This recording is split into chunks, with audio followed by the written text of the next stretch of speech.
Si tu pensais que les guerres s'étaient terminées, regarde un petit peu ça. Il y a eu la guerre de 13 jours contre l'Iran, puis il y a eu la guerre Israël, États-Unis avec les Émirats et beaucoup d'autres pays contre l'Iran, qui est encore active, mais bon, ils ont déjà fait les négociations, ils ont déjà fait les deals, ils savent déjà comment ça va se terminer, mais ils essaient de récupérer un maximum d'argent pendant que le détroit d'Ormuz est encore fermé, soit dit. Et ils sont en train de préparer la prochaine guerre. Rappelle-toi comment ça avait commencé, parce que ça commence toujours de la même façon. En Iran, on a eu des manifestations dès la fin février, dès la mi-mars, on a des manifestations contre le gouvernement actuel en Iran. Ensuite, les États-Unis arrivent, ils disent qu'il y a beaucoup de manifestations, ils veulent le changer le gouvernement, mais bon, c'est un gouvernement qui est pas du tout démocratique, qui est totalitaire. Alors nous, on arrive, on va changer le gouvernement avec la force de la démocratie, de la liberté. Et c'est exactement ce qui est en train de se passer en ce moment à Cuba. Cuba, où les États-Unis ont fait un énorme embargo, ils ont accentué la chose et ils se retrouvent sans pétrole, Cuba, depuis plusieurs semaines, presque plusieurs mois maintenant. Donc évidemment, c'est de pire en pire et les Cubains, ils en ont un petit peu marre. Évidemment, qu'est-ce qu'ils font? Ils font des manifestations. Et ces manifestations vont évidemment être utilisées comme un argument, comme une excuse pour pouvoir amener la liberté à Cuba. Donc la prochaine guerre pourrait être à Cuba et ça devrait pas tarder.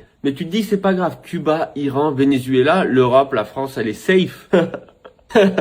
Laisse-moi te montrer un petit truc. Bon, tu te rappelles que Cuba, le problème principal, c'est l'énergie. Il n'y a plus beaucoup de pétrole et ça coûte cher l'électricité. Voilà l'évolution du prix du pétrole en France ces derniers temps. Voilà l'évolution du prix du pétrole en Allemagne ces derniers temps. Voilà l'évolution du prix de l'électricité en Allemagne ces derniers temps. Tout ça à cause du sabotage du Nord Stream. Mais qui aurait bien pu saboter ça? Évidemment, tout ce genre de problème, ça mène à des manifestations. Ça, c'était hier, donc le 17 mai.